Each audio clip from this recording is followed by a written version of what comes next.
Well, we are back, and looky here. As you can tell, the axle's flipped. This was a huge excitement when this thing got done. But yeah, we'll show you. Nothing's welded in or anything, but we got everything set. Got everything measured between the frame and the tires. I think we're within the 16th from side to side, so we should be real good there. Even if it was about 1/8 of an inch, we should be good. We're not too far off from side to side. But today is the day that we actually get to start working on the drive shaft, and I cannot wait. One step closer to being able to drive this thing. But yeah, I'm gonna get the flange angle on that versus the transmission, and we'll get them parallel. Normally, like if the transmission is say 2 degrees down, then you want the pinion on the rear end to be 2 degrees up. So you just want them running parallel together like that. That's kind of a basis on pinion angle. That'll get you going at least. But where we do have a 2-piece drive shaft, we can play with the angle a little bit in the center. Whenever we get a cross member mount made for that. But what we've got here is, this is the flange off the transmission, and this is the yoke end off of that part there. I just got them together. You can definitely tell this is a clip style outside clip, and this is supposed to be a inside clip, but the U-joint fits. There's nothing wrong with that, but I'm gonna do some measuring once we get this thing put together and you get the correct U-joint for this. By no means do you want to drive this down the road, because it will sling these caps out and you'll lose your drive shaft. So we'll get the proper one for that.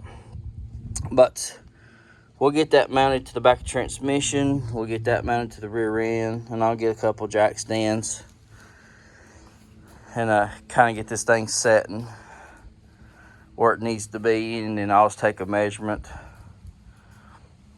Probably we'll get a measurement from here and probably get a rough estimate to there, and I'll take a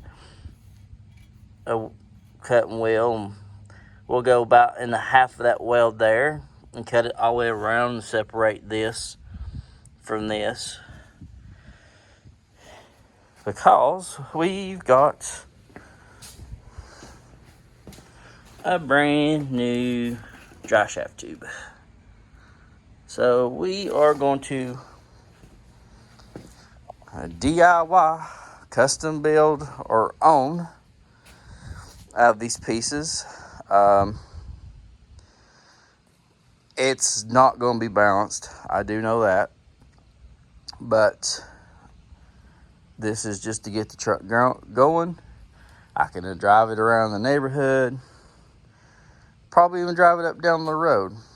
If it's got a bad vibration in it, I'll take it and have it redone or have it balanced out. So not worry about there. This is just to get the truck going. So let me go get some jack stands, get this thing mounted up, and then we'll go from there. Alrighty, we've got her installed. I've got the rear tires up on blocks. Now from the mid axle or center axle to the ground is the same distance as these bad boys. So That way I know truck is fairly level, which front end's still gonna come down about 2.5, 3 inches. That'll be its final resting spot. But it should not throw off what we're doing with the drive shaft. This is pretty close in the ballpark. Yeah, got her all bolted up. This is one problem that we're definitely gonna have to address. But since this thing does not have a big lip on it, I'll just probably take and cut out from this bolt hole or about 1 inch over and just make me an oval the same side on to the other side like that. May throw in a little bit of flat stock in there to give it support back, but not a problem with that.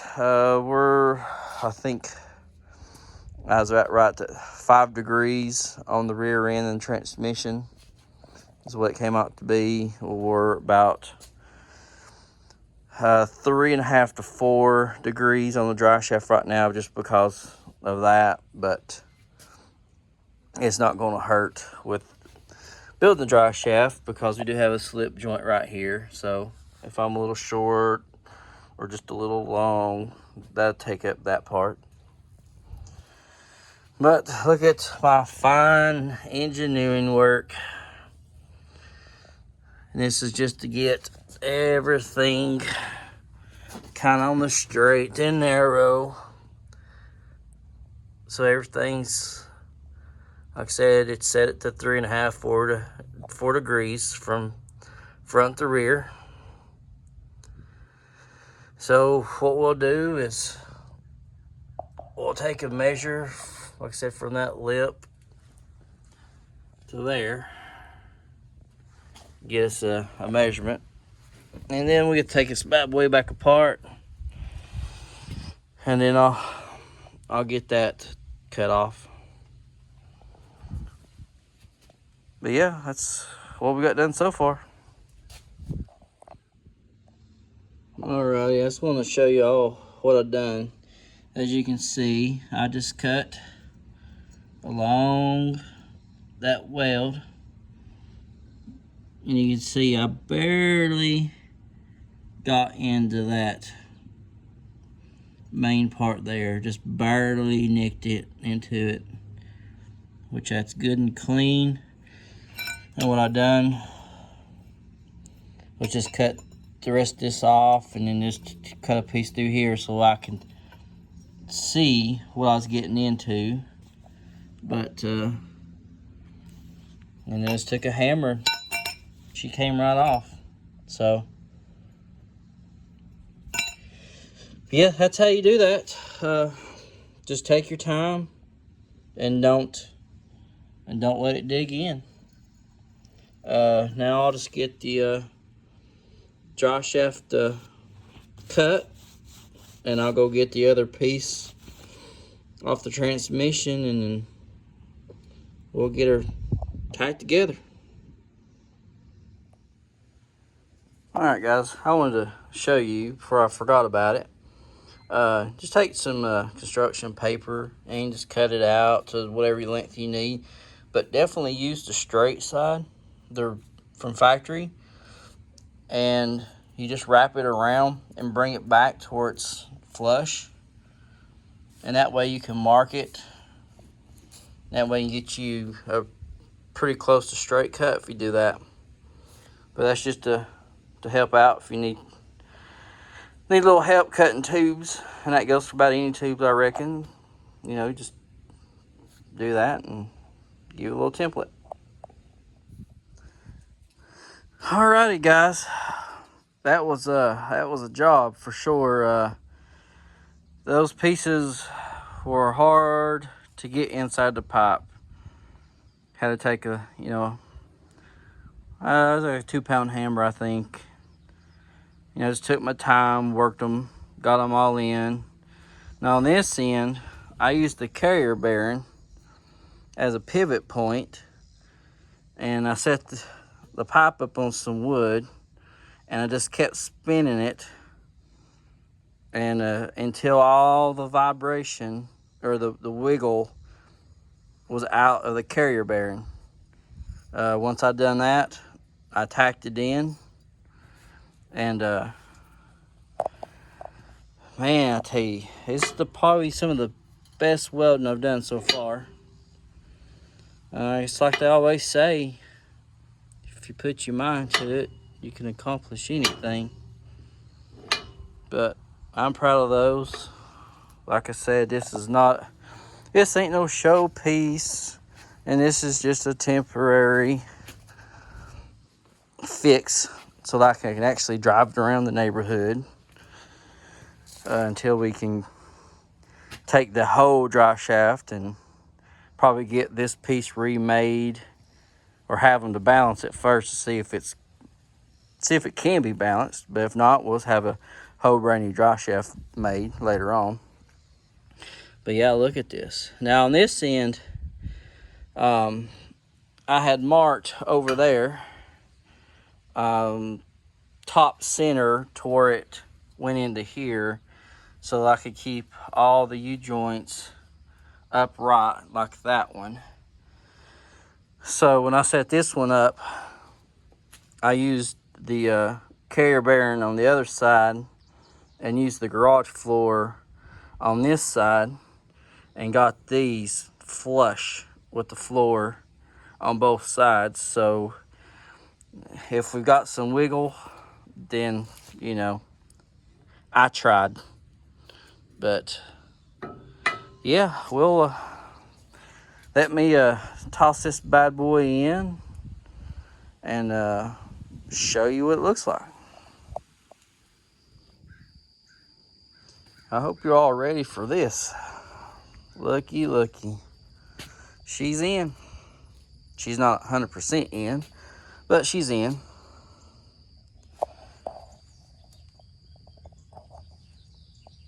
As you can see. But yeah, we've got I'm gonna get a cross member mount for that. And then we're gonna cut out, like I said, we're gonna cut out here so we can bring this up further so that everything's parallel in line. Don't want no funky angles. But yeah, she's in. I got the front section kind of straight with the drive shaft, and then this one's kicked over just a little bit just because of the offset of the pinion. But yeah, she looks good. She's definitely going to work as a temporary piece. I did take, temporarily, I took some wood and a straight edge and ran the wood across the frame and a straight edge down to where it was barely above each section. And here we're good. Even here we're good, which I figured it would be since I took all the wiggle out of the carrier bearing when I set it up. But on the front, it's a little oval shaped, not bad. Maybe 1/8 of an inch off. I'm pretty sure I'll feel it when I go around the neighborhood. But like I said, it's temporary. It's just to get this thing moving and all that. But yeah, I'm proud of it. Definitely a learning project for sure. You know, I knew a lot of stuff just by tinkering around, working on my own stuff. But this is a little bit more challenging on some of the stuff, and I'm definitely learning from it. But yeah. Oh yeah, I got the jack underneath this one side here, so I'm meant to show you. We can turn. So now we just gotta work on brakes, and we can get this thing going around the neighborhood finally. But I think we'll end this video on this. Pretty sure you don't want to see me building this stuff and cutting this out and welding in flat plate, because it's no different than that. But yeah, I've got some thick angle iron, and actually the pieces left over from the frame here, they're thick. I think that'll be a good make a good bracket for his carrier bearing. So we'll do that. But you know, I could possibly make a video of getting that stuff done and finish the weld on this stuff and cleaning the rear end axle tube up more and welding that in. So I could probably make a video on that for y'all if you like. But yeah, we'll end this video here. Hope you like what you saw. But saying that, we'll catch you on the next.